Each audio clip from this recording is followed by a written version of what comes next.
Première émission de l'année 2025, mesdames et messieurs. Bienvenue à toutes et à tous dans votre émission Le Grand Jury. Ce soir, le Grand Jury reçoit l'ancien Premier ministre candidat du parti Yelema à la très prochaine ou la très probable élection présidentielle ici au Mali. Vous l'aurez compris, nous recevons ce soir pour vous le Premier ministre Moussa Mara.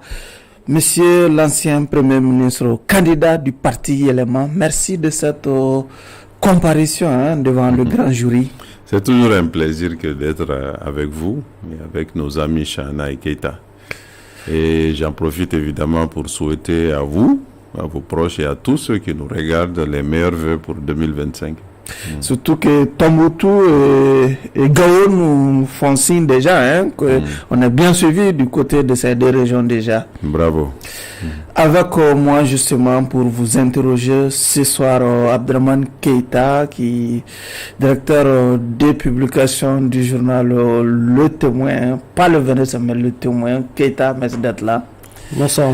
Elhadj Chana Takiou, le patron du journal, le vrai patron, le patron du journal, le 22 septembre. Non, Keita, je ne jette aucun caillou dans ton jardin. Le faux patron le 22 septembre, c'est qui? Takiou, merci d'être là. Merci Barou. Moi je suis le patron. L'intérimaire est jaloux. Il est le directeur, moi je suis le patron. Et je suis peut-être que le Premier ministre va nous dire la différence entre patron et directeur. Et je suis Oumar B. pour ceux qui nous suivent sur la radio Renouveau FM ou la 98.1 FM encore une fois. Bienvenue à toutes et à tous dans cette première émission Grand Jury pour le compte de l'année 2025. Monsieur le Premier ministre, ce soir, il y a un jury à récuser? Ah non, je n'oserais pas, on ne l'a jamais fait. C'est pas cela la 4e fois qu'on se retrouve. Je laisse le jury en toute indépendance fonctionner et décider à la fin de l'émission, et je suis là pour jouer ma partition et uniquement ma partition. Keita, nous avons le Premier ministre Mara. Il parle avec beaucoup de fermeté et de détermination.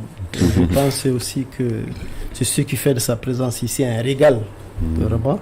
Nous avons face à nous un homme politique, un homme public, peut-être le seul homme politique qui a trouvé les formules qu'il faut pour échapper à la règle de l'omerta qui s'impose à la classe politique malienne depuis un certain temps. Donc c'est vraiment un régal. Et je suis pratiquement sûr, c'est des préjugés favorables, et que les qualités qu'on lui connaît ne vont pas manquer de s'illustrer tout au long de notre échange avec lui. D'accord. Chana, nous avons le Premier ministre Mara. Le Premier ministre Mara est un leader bien connu. Je pense que pour le début de l'année, le grand jury a été bien inspiré de commencer par Moussa Mara, qui est plein d'initiatives, qui suit la gouvernance de près, qui critique ce qui n'est pas bon, qui propose et qui souhaite que la transition puisse se terminer par la tenue de bonnes élections. Je pense que c'est ce que le peuple souhaite, et c'est ce que nous souhaitons également. Et à l'instar de Moussa Mara, en tant ma qualité de doyen du jury, je me permets également... Le doyen jury est usurpé. C'est pas l'âge qui fait que quelqu'un est un doyen, mais c'est l'ancienneté dans la fonction. Et ici, c'est moi qui suis ancien dans la fonction du grand jury. J'ai dit que je parle tout le temps, je suis pas l'âge. C'est l'ancienneté. Au nom du grand jury, nous présentons également nos vœux à nos téléspectateurs. Vraiment, nous les souhaitons les meilleurs vœux possibles pour l'année 2024. Nous espérons que nous allons nous remettre en cause, corriger nos insuffisances et tenter de nous améliorer pour vraiment satisfaire vraiment nos téléspectateurs qui sont de plus en plus exigeants. D'accord. Avec le Premier ministre, nous allons aborder bien entendu toute l'actualité, en tout cas malienne, surtout les points évoqués par le Premier ministre lors de sa dernière sortie. Mais avant, Keïta, est-ce que vous avez une question périphérique? Effectivement, nous avons une question périphérique, parce que la dernière fois, c'est de lui qu'on avait besoin lorsqu'on s'est contenté. Bon, effectivement, ce n'était pas pour amuser d'une façon ou d'une autre celui qu'on avait sous la main, du président de Yéléma, c'est Jawara. Et il a été même bombardé de questions concernant son candidat, puisque le candidat était absent, il était en voyage. Pour qu'on peut un peu revenir là-dessus, pour lui demander vraiment où en est-on sur les quiproquos que vous entretenez avec la primature depuis un certain temps, par rapport à vos renoncements, à vos avantages d'ancien Premier ministre, et puis au retrait aussi de certains avantages tels que le véhicule qui vous a été... En réalité, ce n'est pas des quiproquos entretenus. Je dirais, moi je me suis décidé à un moment déterminé de renoncer aux avantages financiers que la primature me versait en ma qualité d'ancien Premier ministre. J'ai saisi la primature par courrier, je n'ai jamais été répondu. Et la primature n'a jamais suivi ce que j'ai demandé. À un moment déterminé, j'ai communiqué pour dire, bon, comme la primature n'a jamais suivi ce que j'ai demandé, je vais devoir reverser à chaque fois que je percevrai ces ressources. C'est ce que je fais chaque mois sans bruit ni trompette. Chaque mois, je suis payé et je reverse au trésor et je garde les justificatifs. Même à la date d'aujourd'hui? Même à la date d'aujourd'hui. Chaque mois, c'est ce qui se fait. La primature n'a simplement pas réagi. On continue à faire ce qu'il faut et moi je continue à reverser. Vous avez ajouté tout ce que vous avez précédemment versé avant de vous résoudre à cette formule? Tout ce que vous avez précédemment versé, ce que vous êtes retrouvé? Non, c'est que dès que j'ai décidé de renoncer, tout ce qui m'a été versé, j'ai reversé au trésor. Aussi simple que ça. Maintenant, sur la question du retrait du véhicule, là aussi, c'est une décision prise par certaines personnes qui travaillent à la primature, parce que je crois que vous avez suivi un peu les échanges avec le Premier ministre d'alors. Et le véhicule a été récupéré et le véhicule a été restitué. Vous dédouanez Choguel sur ce dossier précis? J'ai écrit, puisque apparemment le Premier ministre lui-même a dit qu'il n'était pas au courant et que personne ne nous a dit de ramener le véhicule. J'ai communiqué en indiquant clairement le nom de la personne qui a appelé et mon garde du corps et mon chauffeur pour ramener la voiture et je n'ai jamais été démenti. 3 jours après, on a appelé, les mêmes personnes ont appelé mon chauffeur et mon garde du corps pour leur dire de venir rechercher le véhicule. Le véhicule a été restitué à qui? À vous? Vous avez été retourné? Le véhicule a été retourné. Alors donc maintenant vous en avez 2, puisqu'on apprend aussi que les militants vous ont doté d'un autre véhicule. Non, ça c'est autre chose. Le véhicule qui a été mis à ma disposition de plein droit, par l'État de plein droit, ce véhicule m'a été restitué. Et ce véhicule est à ma disposition depuis 2015. Monsieur le Premier ministre, à votre qualité de Premier ministre, quand vous écrivez au Premier ministre du Mali, peut-être d'ancien Premier ministre, dans votre qualité, c'est ce que j'allais dire, d'ancien Premier ministre, quand vous écrivez au Premier ministre du Mali, est-ce qu'il est tenu de vous répondre? Je dirais, pas seulement en tant qu'ancien Premier ministre. Au Mali, depuis 1998, nous avons une loi qui réglemente les relations entre les usagers et l'administration. Ouais. Quand un usager saisit l'administration, c'est la loi 98-040. Je la connais de tête parce que c'est une loi très importante. Elle réglemente les relations entre les usagers et l'administration. Quand un usager saisit l'administration a le devoir de lui répondre. Et en plus, en tant qu'ancien Premier ministre, moi j'estime que c'était d'abord en vertu de cette loi et ensuite par courtoisie élémentaire. Et eu égard à l'acte qui venait d'être posé. Parce que je rappelle toujours, ce sont nos autorités de la transition qui, tous les jours, disent la situation est difficile. Nous demandons à nos concitoyens de faire preuve de résilience. Nous les saluons pour ça. Et quand un citoyen, qui plus est un ancien Premier ministre, montre cette voie, je pense qu'on doit, le minimum, c'est simplement de lui en savoir gré, de le remercier pour ça. Mais bon. Chacun a sa façon de concevoir les relations entre l'usager et l'administration. Monsieur le Premier ministre, je sais que vous savez qu'aujourd'hui les Maliens sont divisés entre partisans et anti-partenariat entre le Mali et la Russie, par exemple. Certains vous classent dans le rang de détracteurs de la Russie, parce que vous, à ma connaissance, vous voyagez beaucoup, mais aucune destination russe déjà, vous n'avez pas voyagé sur la Russie, mais contrairement aux États-Unis, l'Europe par exemple, vous êtes régulièrement dans ces pays déjà. Est-ce que ceux qui vous font ces procès déjà, est-ce que vous pensez que c'est un faux procès? Un mauvais procès? C'est absolument un mauvais procès. Si vous regardez mes déplacements des derniers temps, ça doit faire peut-être 10 ans que je ne suis pas allé en Angleterre, mais personne n'a jamais dit que je suis opposé ou je suis adversaire de l'Angleterre. Ça, c'est simplement un non-sens.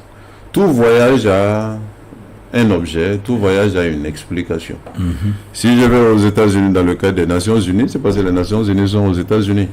Si je vais en Espagne par rapport à une conférence qui est organisée en Espagne par le club de Madrid dont je suis membre, c'est parce que je suis dans ce cadre de cette conférence.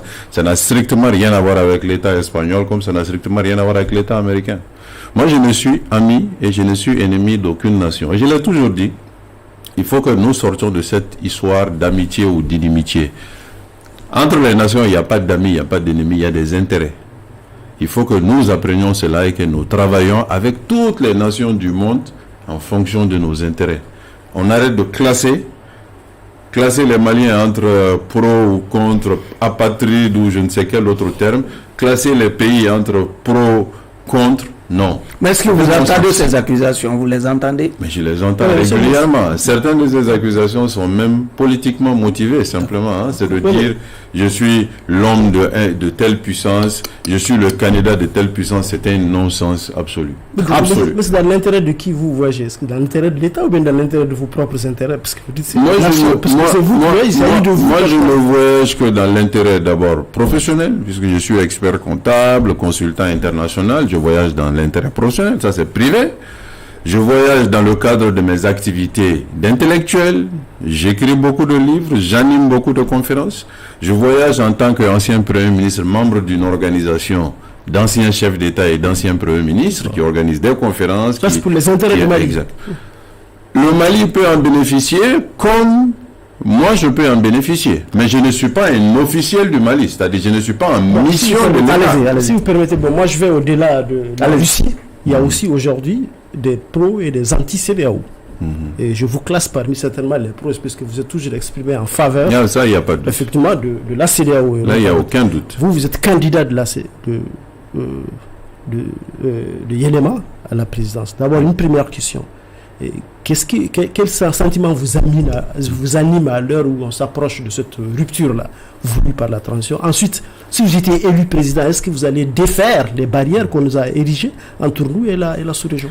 Ce qui est sûr, et je crois que je m'en suis jamais caché, jamais. Depuis le jour de l'annonce du retrait de la CEDEAO jusqu'à ce jour, ma position est claire et sans ambiguïté.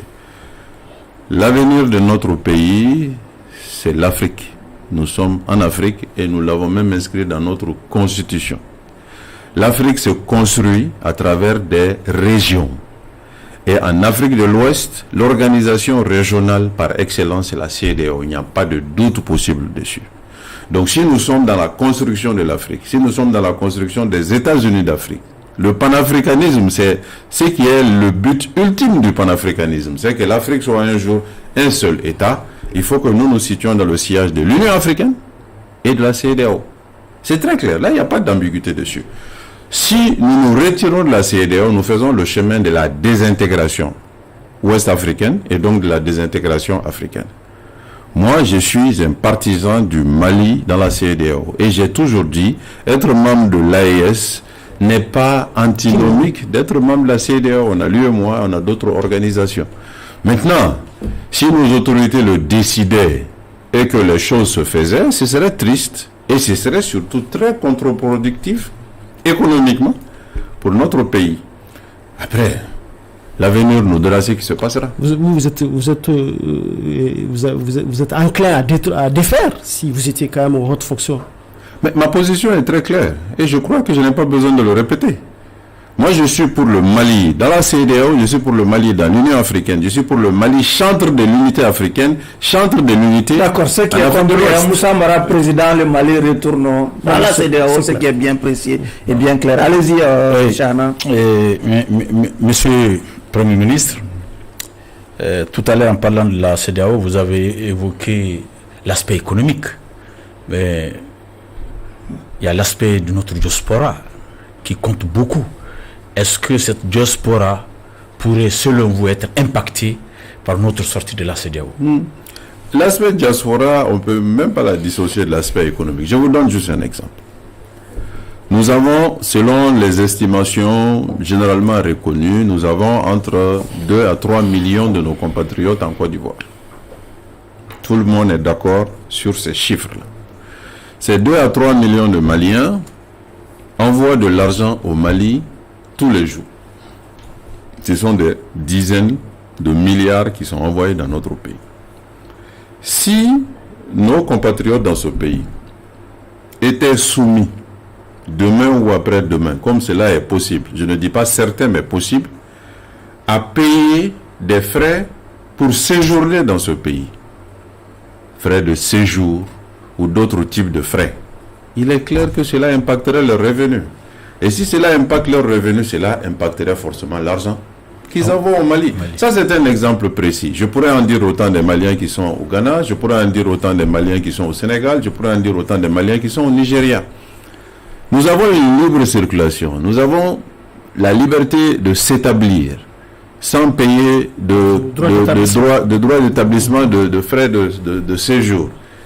Il est possible que si nous quittions la CEDEAO, que nous soyons considérés comme le Kenya est considéré au Ghana, comme l'Afrique du Sud est considérée au Nigeria, avec l'application des tarifs propres à ces pays, et cela va forcément impacter nos citoyens. Après, il y a les entreprises. Aujourd'hui, une entreprise comme la mienne, cabinet d'expertise comptable, participe à des appels d'offres dans tous ces pays. Nous avons du personnel dans ces pays quand nous avons des dossiers dans ces pays. Demain, si nous sommes considérés comme une entreprise kenyane ou une entreprise, je dirais, égyptienne, ce ne sera pas les mêmes faveurs et ce ne sera pas les mêmes libéralités. C'est valable pour des entreprises d'expertise comptable comme des entreprises de BTP, comme des entreprises de transport. Sauf que nos autorités comptent surtout sur le bilatéral pour juguler les effets. Exact. Exact. Cela a été possible. Sauf que cela n'est pas garanti. Oui. Je pense que le minimum qu'on peut quand même dire, c'est que ce n'est pas garanti. L'AES, les autorités de l'AES, à la veille du sommet de la CEDEAO, le 15 décembre, ont fait preuve d'ouverture en disant nous autorisons les pays de la CEDEAO, les ressortissants de la CEDEAO à venir librement chez nous. Je crois que le message envoyé, c'est que les pays de la CEDEAO disent, bon, par réciprocité, nous vous permettons de, mais cela n'est pas garanti. Je crois que cela n'est pas garanti. Nous allons voir ce qui va se passer. Mais il est clair que nous entrons dans une période d'incertitude. Et l'incertitude en matière économique, elle est impactante. La monnaie, ça c'est plus. La monnaie, ça c'est plus tard. Vers l'écho à la CEDEAO. Exactement. Alors que le canton est également jugulé. Le jour où la CEDEAO ira vers l'écho, nous serons obligés. Si nous sommes encore à cette période-là, franc CFA, nous serons obligés de créer notre monnaie à nous parce que le franc CFA n'existe pas. Ou bien de retourner à la CEDEAO. Éventuellement. Pour rester dans ce chapitre de relations internationales déjà, le Mali est en froid aujourd'hui avec l'Algérie. Le Mali accuse l'Algérie d'ingérence dans nos affaires intérieures. Vous, récemment, vous avez entendu prendre fait aux causes pour la position des autorités maliennes. Absolument. Sur cette question-là, il y a les autorités maliennes. Oui. Sur cette question, il n'y a pas de doute. La personne qui m'a posé cette question, je lui ai simplement retourné en disant imaginons-nous le contraire simplement. Que les autorités maliennes, ministre des Affaires étrangères malien, sortent publiquement pour donner des suggestions à l'Algérie sur la question kabyle. Quelle serait la réaction de l'Algérie? L'Algérie aujourd'hui, par rapport à la France, puisque l'Algérie réagit de la même manière généralement par rapport à la France, elle réagit au quart de tour sur toutes les questions relatives à ça. Moi, je voudrais juste que les autorités algériennes comprennent ça et se disent que le commentaire ou les suggestions ou des conseils, on peut les donner par d'autres canaux, qu'en sortant sur la presse et en faisant montre de donneur de leçons. Oui, monsieur le Premier ministre, toujours dans le cadre de la diplomatie, on vous a entendu récemment attribuer des points positifs à notre diplomatie malienne, Exact. à la diplomatie malienne, alors que certains pensent que c'est la pire de diplomatie que nous avons connue durant la décennie écoulée.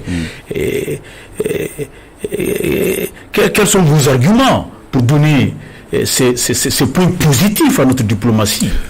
C'est l'exemple de l'Algérie, en fait, l'illustre quoi. C'est-à-dire, ce que j'ai dit par rapport aux points positifs lors de la conférence de presse d'hier, c'est que le Mali est beaucoup plus soucieuse de son respect par les autres que forcément par le passé. Ça, je pense qu'il n'y a pas de doute dessus. Et c'est la force, le respect.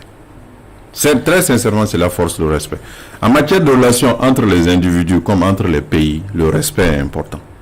Et aujourd'hui, ce n'est pas seulement les pays en question, mais de manière générale, beaucoup de pays, quand on traite avec le Mali, on prend beaucoup plus de précautions que par le passé. Ça, c'est bien. Ça, on force le respect. Maintenant, j'ai aussi dit un certain nombre de conseils. Il y a la CEDEAO, il y a les relations internationales, il y a aussi les pays classés en pro et en contre. Il y a des efforts à faire sur ces questions. Mais sur la question du respect, il est clair que des points sont marqués par notre diplomatie. Mais la diplomatie, excusez-moi, c'est ça pour quelle division? La diplomatie, c'est aussi la mobilisation des ressources. La diplomatie aussi, c'est l'ouverture envers les autres. La diplomatie, c'est aussi vendre le pays. Mais aujourd'hui, nous sommes de plus en plus isolés et vous pensez que nous avons une bonne diplomatie? Non. J'ai dit, nous faisons preuve on est très méticuleux sur le respect et c'est une bonne chose. Maintenant, là où le bas blesse, c'est ce que vous avez dit, c'est que notre diplomatie repose sur un postulat qui n'est pas un postulat productif aujourd'hui. Non, ça je l'ai dit. Je l'ai dit, point positif, point négatif. Il faut être objectif. Surtout nous qui sommes considérés comme les opposants, il faut que nous puissions à chaque fois... Tu n'en es pas un? Non, je n'ai jamais été opposant à la transition et je n'en serai jamais parce que la transition, il n'y a pas de majorité. Et revenons à notre sujet. Okay. Donc, je disais que quand nous voyons des pas positifs, et je l'ai dit par rapport à la réaction pour l'Algérie, il fallait marquer le coup et il faut continuer à marquer le coup chaque fois qu'on nous marche sur les pieds. Cela étant dit, nous sommes un pays qui traditionnellement est assisté. Personne n'en est fier, mais c'est les réalités. Aujourd'hui, nous sommes en profonde difficulté financière parce que cette assistance a tari ces dernières années.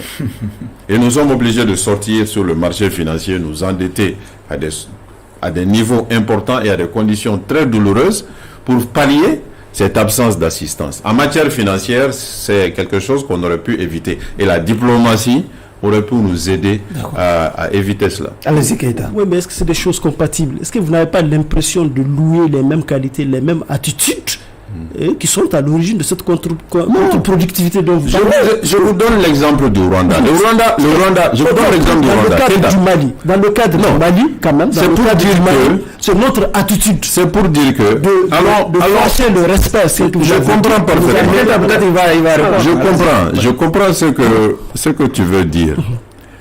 Nous pouvons en même temps forcer le respect, être très sensible aux questions de souveraineté et avoir les meilleurs rapports avec les partenaires. Ce n'est pas le cas actuellement. Exact. Voilà. Ce que nous faisons. Exact. Je donne l'exemple du Rwanda, très méticuleux sur les questions de souveraineté et n'hésitant pas à dire à tous les partenaires, y compris les grandes puissances, leurs 4 vérités. Au même moment, avoir les meilleurs rapports avec tout le monde. Cela est possible. Nous, là où nous avons commis l'erreur, là où nous commettons l'erreur, puisque c'est encore aujourd'hui quelque chose qui est en cours, c'est que nous, cette méticulosité sur les questions de souveraineté, nous la poussons jusqu'à classer les pays en catégories.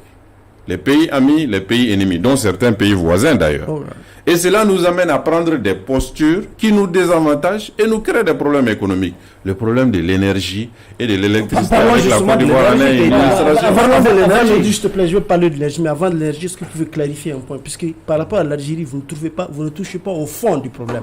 Et d'ailleurs, on ne vous a pas interrogé d'ailleurs sur le fond du problème, qui est de considérer les anciens rebelles comme des terroristes. Est-ce que vous pensez que le Mali a raison, ou bien l'Algérie a tort de ne pas les considérer comme des terroristes? Moi, je l'ai régulièrement dit. J'ai dit le fait d'assimiler les groupes rebelles qui ont des motivations politiques. C'est ça le fond du problème. Aux terroristes. Non. Il y a une condescendance qu'il faut quand même vider. Vraiment, sur l'Algérie, il y a une condescendance. Ça, il faut vider ça. Historique. Sur la question des rebelles, nous n'avons pas à considérer les groupes rebelles aux motivations politiques comme des terroristes. C'est une erreur. Je l'ai dit depuis l'année dernière quand on était dans le processus. Aujourd'hui, est-ce qu'il y a des groupes rebelles? Je pense que tous les groupes sont considérés comme terroristes. C'est l'appellation de nos autorités. Mais il est clair que vous avez des groupes rebelles aux motivations politiques. La simplification, ça arrange beaucoup de gens de dire tous ces gens-là c'est des terroristes et donc il faut les combattre. Parce que l'idée qui est derrière, c'est ça. Pas de discussion, pas de négociation. Sinon, ils viennent se rendre, ils viennent déposer les armes et on peut éventuellement leur parler. Ça, c'est contre-productif. Et cela nous amènera dans la guerre sans fin, en fait. Keita, nous apprenons du président de la transition que les sites devant abriter l'installation des centrales solaires ont été vendus par certains maires déjà. Est-ce que vous avez une question? Bon, effectivement, nous avons des questions. Je pense qu'en réalité, ça c'est une boutade du président de la République. Nous apprenons beaucoup plus. Ça vient du président de la République. Je pense qu'il a été induit en erreur. Moi, je connais, c'est un dossier que... Mais peut-être l'invité peut on a entendu déjà son truc là-dessus, parce que je l'ai écouté. Mais pas tout le monde. Il a des doutes, il a des réserves. Je pose la question. Il a des réserves là-dessus. Mais en plus de vos réserves, est-ce que vous n'avez pas également des réserves sur la posture du chef de l'État quand il parle de subventionner les panneaux pour que chaque Malien produise? Est-ce que quelque part, ce n'est pas un aveu d'impuissance par rapport à la question énergétique? Je pense que cela est évident. Cela est évident, mais nous devrions aussi savoir que le thermique, c'est un puits sans fond. Je l'ai toujours dit, le thermique, ça tue EDM. Le thermique n'est pas rentable. Donc nous devons aller vers les renouvelables. Maintenant, les renouvelables, nous avons deux options. Ou bien l'achat, c'est qu'on refuse. Nous avons deux options. Ça, c'est stratégique, quoi. C'est stratégique. L'option, investir dans le renouvelable à grande ampleur, comme les centrales solaires, les fermes d'éoliennes, les barrages, pour produire en quantité et distribuer aux populations. Des investissements. Ou ouvrir la possibilité que les populations elles-mêmes s'équipent. Mais très sincèrement, j'ai des doutes sur la faisabilité de ça. Aujourd'hui, les populations sont en train d'aller dans ce sens-là. Mais c'est quelle population? Ce sont les populations, on va dire les 5%. Quand ça vient du champ de l'État, ce n'est pas un désengagement de l'État. C'est les 5%. C'est ce que je suis en train d'expliquer. J'ai dit, ce sont les 5% les plus riches des Maliens qui sont en train d'investir dans le solaire. Les 95% qui restent, est-ce que l'État a les moyens de faire en sorte que ces 95% se dotent en équipement individuel? Très sincèrement, j'en ai des doutes, parce qu'il n'y a pas de pays au monde qui est dans cette situation. Ni les États-Unis, ni la Chine ne sont dans cette situation. Chacun de ces pays a un distributeur d'énergie, comme EDM. Donc, cette solution ne peut être qu'une possibilité pour une portion de la population. C'est à court terme. Hein? Pendant que l'État, non, au contraire, c'est même du long terme, parce que c'est des ressources extraordinaires qu'il faut gérer le court terme. Le solaire, c'est beaucoup d'argent. On peut pas donner les le court terme, équiper 95% de la population, ça, c'est pas du court terme. Des industries, parce que les industries... L'État pourrait plus facilement réaliser les centrales solaires que d'équiper même 20-30% de la population par elle-même. Je pense que c'est une proportion de la population. D'accord. Il faut que l'État se tourne sur la solution ivoirienne qui est la solution immédiate à court terme. L'achat. Mais n'oublions pas, aujourd'hui 70% de l'énergie consommée à Bamako vient de Manantali, de Gouina et de Felou. L'État malien n'est pas en train de payer cette facture. EDM n'est pas en train de payer cette facture. Les groupes de Manantali sont actuellement sous une grande menace de panne, parce qu'il n'y a pas d'entretien. Ils sont surexploités. Donc, à Dieu ne plaise, si le groupe de Manantali tombe en panne, le délestage, ça va être pire que ce qu'on constate. Donc, c'est le lieu vraiment de dire à l'État, il faut faire des efforts pour payer les factures de consommation de l'énergie qui viennent des barrages pour permettre à ces sociétés-là de pouvoir faire les entretiens et même de payer du personnel. On a du personnel de ces sociétés depuis le mois de décembre. Il y a aussi la facture de la Côte d'Ivoire. Vous n'avez pas de allez-y, Chana. Vous avez parlé de solution. Vous n'avez plus la parole. Allez-y, Chana. Monsieur le Premier ministre, à chacune de vos sorties, vous évoquez le cas de la Côte d'Ivoire, surtout quand on parle en ce qui concerne l'énergie. Vous insistez sur la Côte d'Ivoire et vous pensez sincèrement que la Côte d'Ivoire va nous permettre vraiment de diminuer ce délestage. 1, 2. Pourquoi, malgré votre insistance, vous le répétez chaque fois?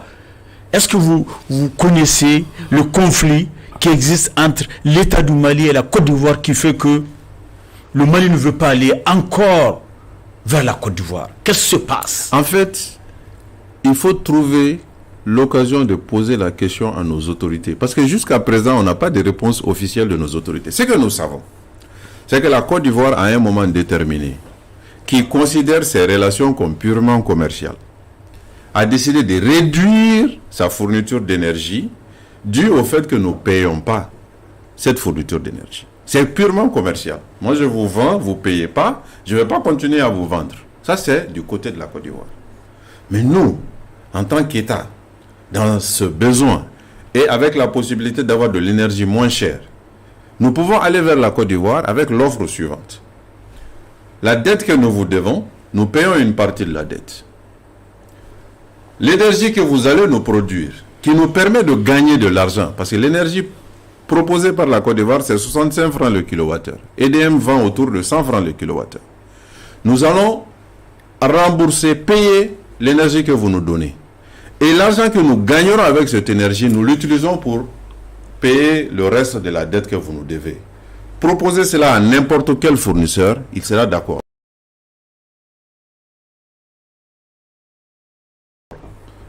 C'est une raison que j'ignore personnellement. J'entends que les autorités utilisent le terme de problème géopolitique ou de difficultés politiques avec la Côte d'Ivoire. Avec les 49 militaires qui ont été libérés dans les on ne peut pas rester éternellement dans les antécédents. Nous avons besoin d'énergie.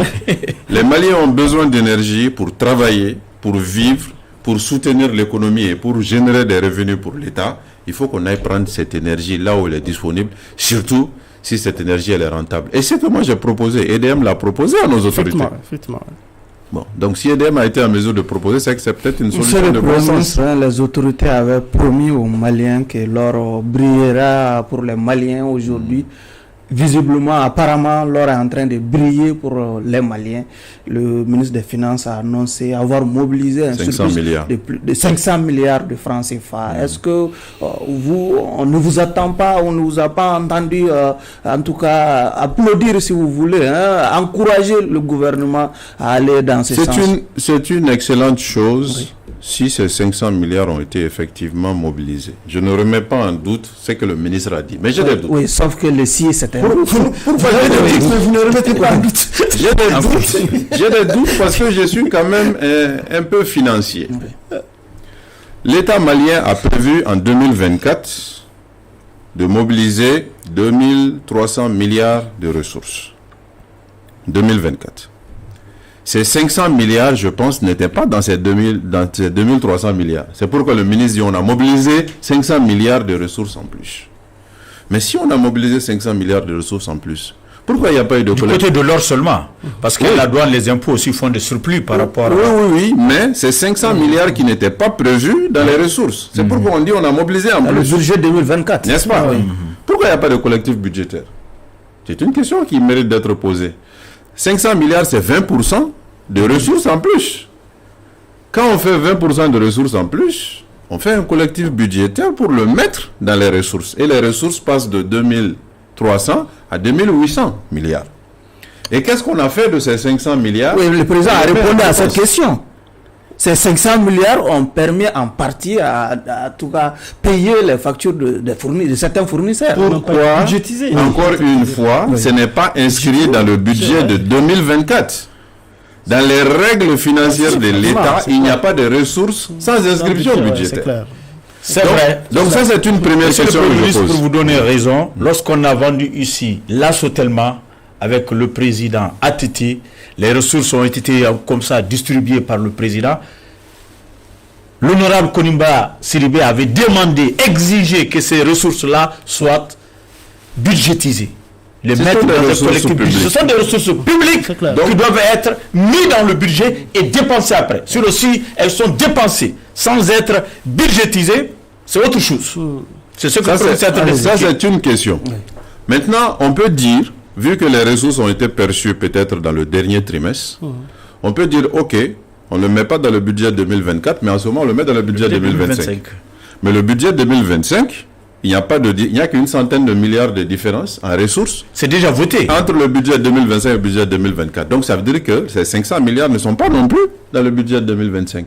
Moi, je voudrais juste que le ministre sorte et dise les 500 milliards ont été enregistrés en ressources et leur utilisation a été enregistrée en dépenses. C'est passé par le Trésor, voilà les pièces, voilà les documents. Et en ce moment, on le félicite pour cette mobilisation de ressources supplémentaires. Oui, monsieur le Premier ministre, il a dit que l'or commence à briller pour les Maliens. C'est selon aussi cette version du ministre des Finances. Bon, d'accord. Donc, selon le ministre des Finances, l'or commence à briller pour tous les Maliens.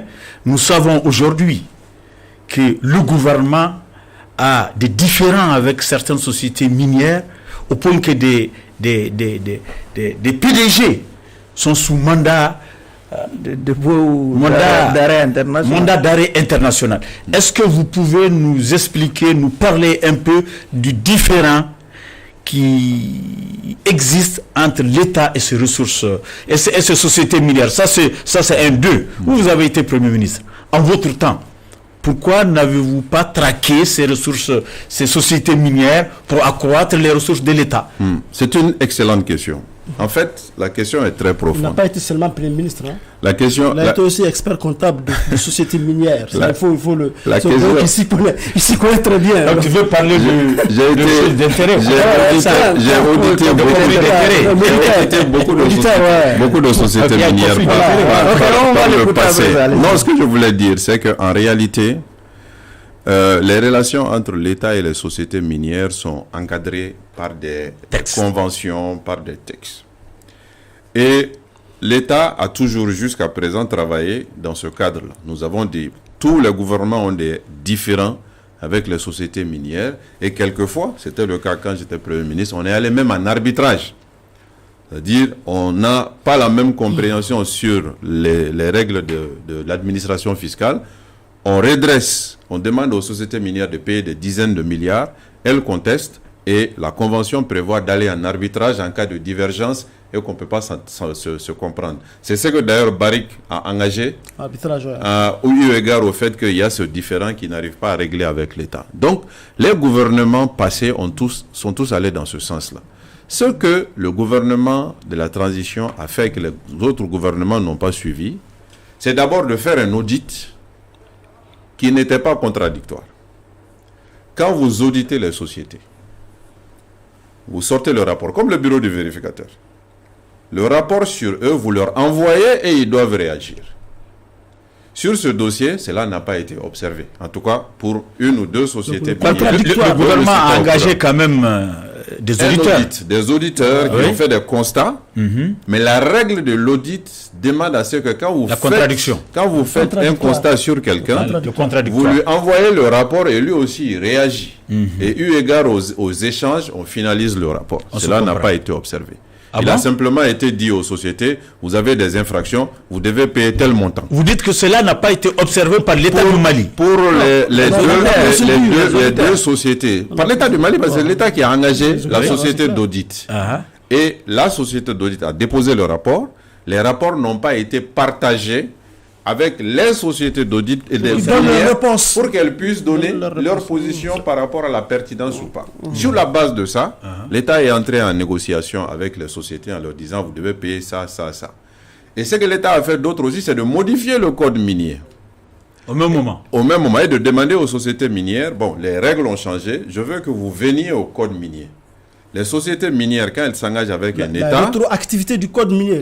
La rétroactivité des règles qui leur sont applicables. Ouais. Les sociétés minières s'engagent sur la base des règles, des conventions, et il y a des dispositions de non-évolution, de stabilité de ces règles. Durant 10 ans, 15 ans. Voilà, l'État est revenu sur ces dispositions. Et j'ai compris que les sociétés ont fait l'objet aussi d'adaptation, ont accepté d'évoluer. Mais certaines se sont fixées des limites. C'est le cas peut-être de Barrick. Sinon, il y a eu des accords déjà avec certaines sociétés. Ouais. Avec Resolute, il y a eu des paiements et l'État a conclu des accords. C'est ce qui explique probablement les 500 milliards. 500 milliards. Bon, on ne sait pas exactement quelle société a payé quoi par rapport à cette situation. C'est pourquoi le ministre, peut-être, devrait faire preuve, peut-être au niveau du CNT, aller au CNT et expliquer, voilà le détail des 500 milliards, on a perçu ça au niveau des impôts, là au niveau de la douane, là au niveau de telle société, là au niveau de telle société. Ça donne plus de crédit à la somme indiquée, quoi. Maintenant, ce que je voulais dire aussi, c'est que quand vous dirigez pas pour aujourd'hui, vous dirigez pour demain et après-demain.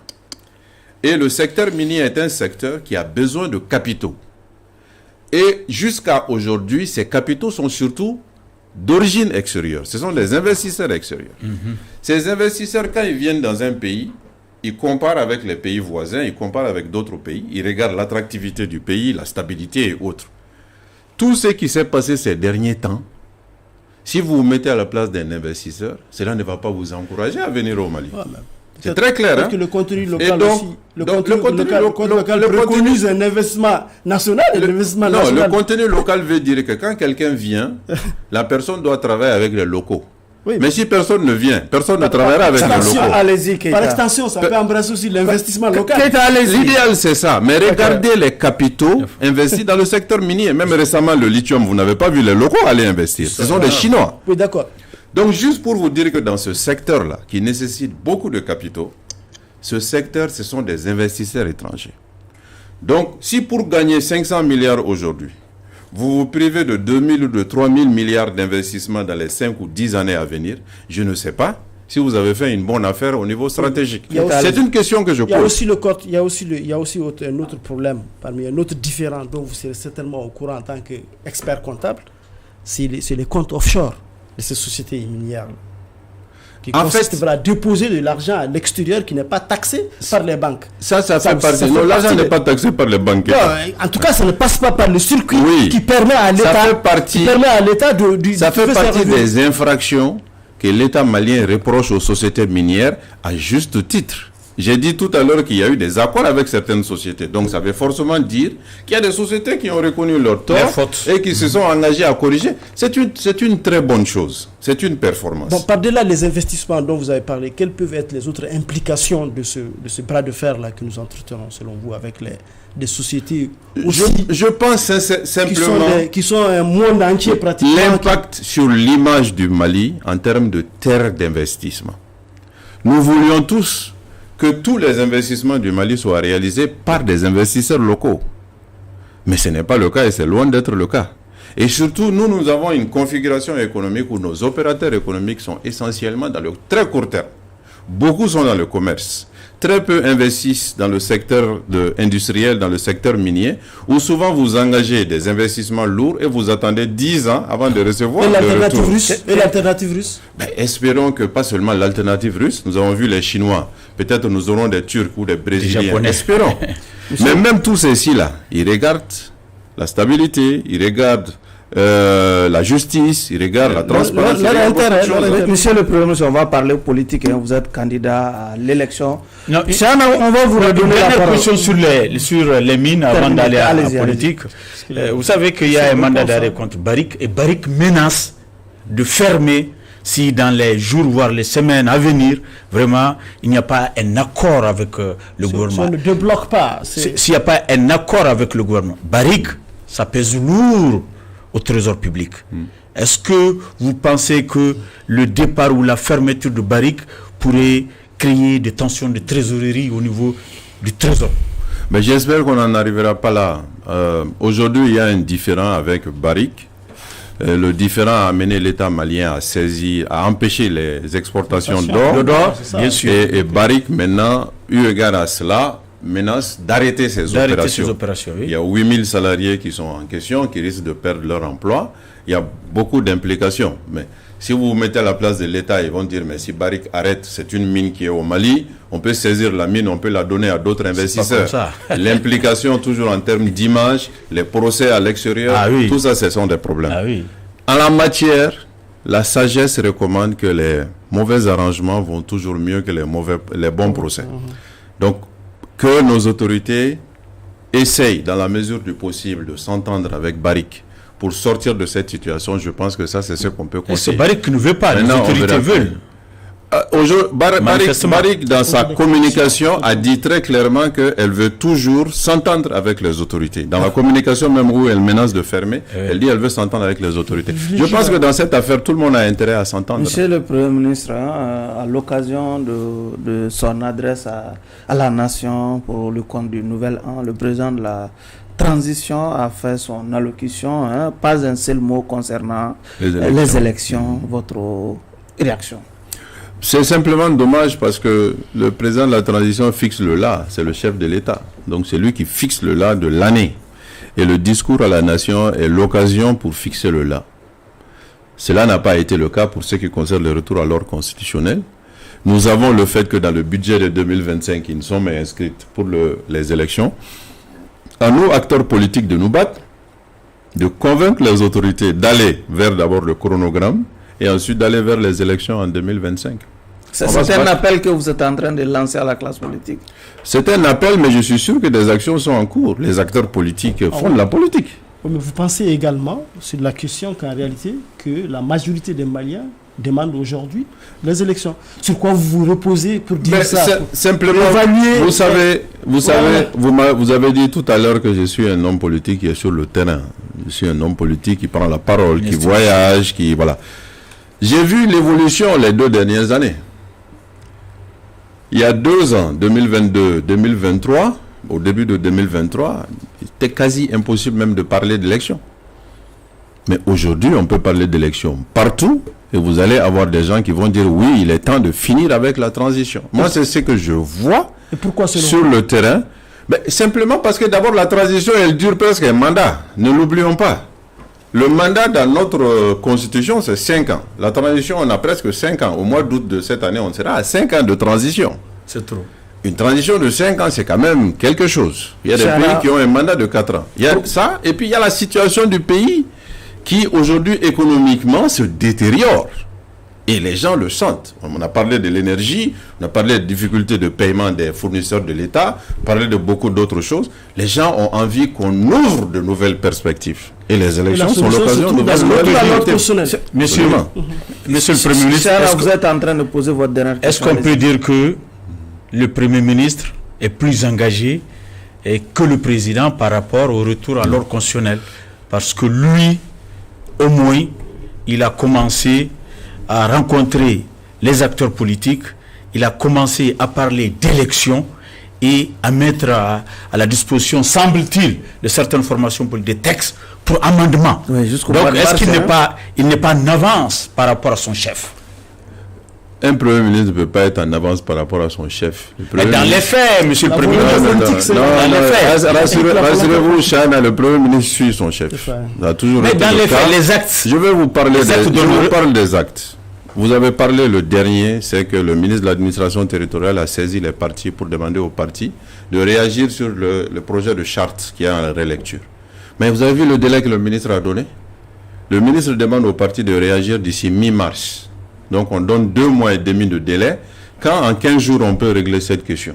Donc ce n'est pas l'attitude des autorités qui veulent aller aux élections dans les délais les plus brefs. On va aller en mi-mars, les partis vont réagir. Déjà, ce sera trop tard pour soumettre un projet à la session d'avril du Parlement. Et là, on va dire que ce sera la session d'octobre qui va connaître la charte des partis. Et l'année est terminée.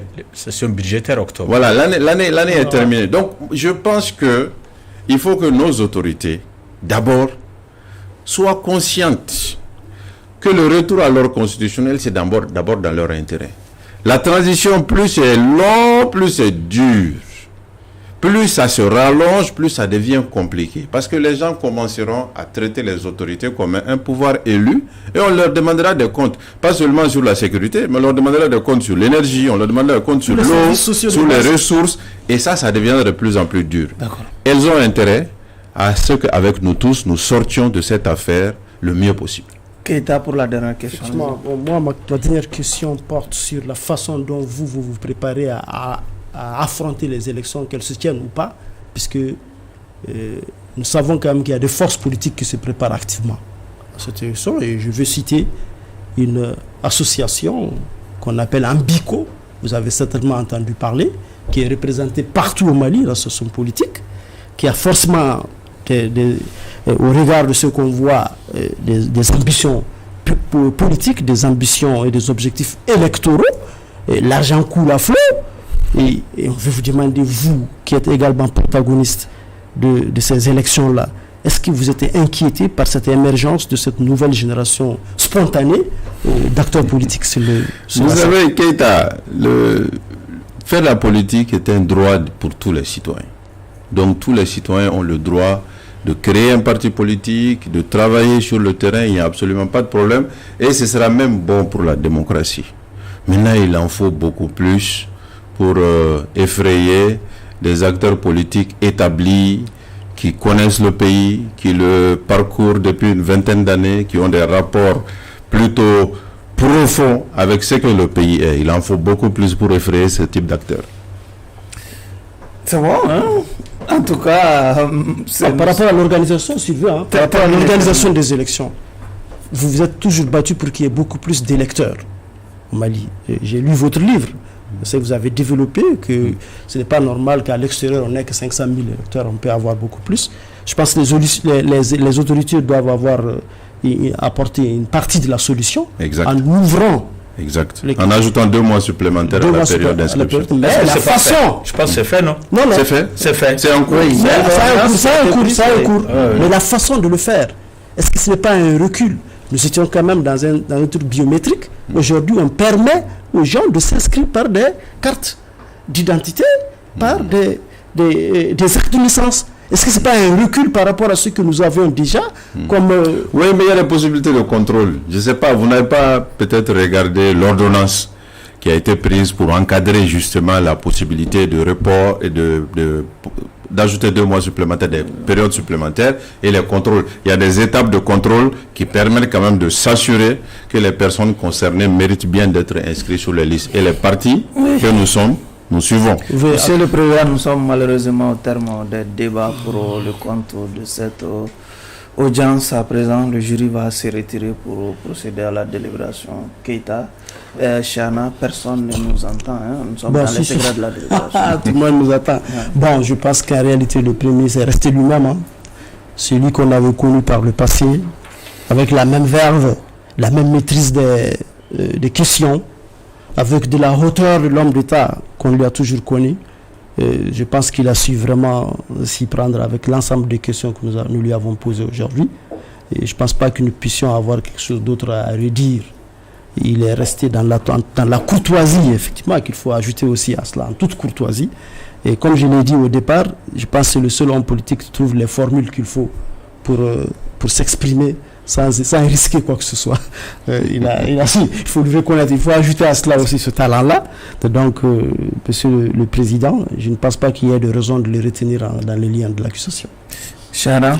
Merci beaucoup, Monsieur le Président. Monsieur le Président, n'oublions pas que Djoliba TV News n'aimait toujours pas. Et que Kaoujou est encore en plus. Ne l'oublions pas. Et vraiment, encore une fois de plus, Monsieur le Président, il nous faut vraiment appeler les autorités compétentes en la matière, vraiment, pour permettre à Djoliba de retrouver ses téléspectateurs. Encore une fois de plus, nous sommes solidaires à Djoliba TV News. La liberté d'expression, la liberté de presse doit être soutenue, défendue.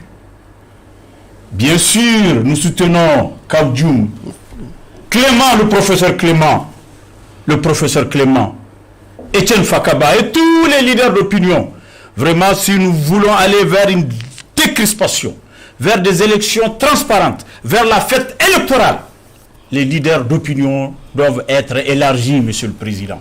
Cela dit, Monsieur le Président, nous avons entendu un jeune leader compétent. C'est encore jeune? Il est jeune parce que je suis plus âgé que lui. Donc moi je peux dire qu'il est jeune. Il est jeune.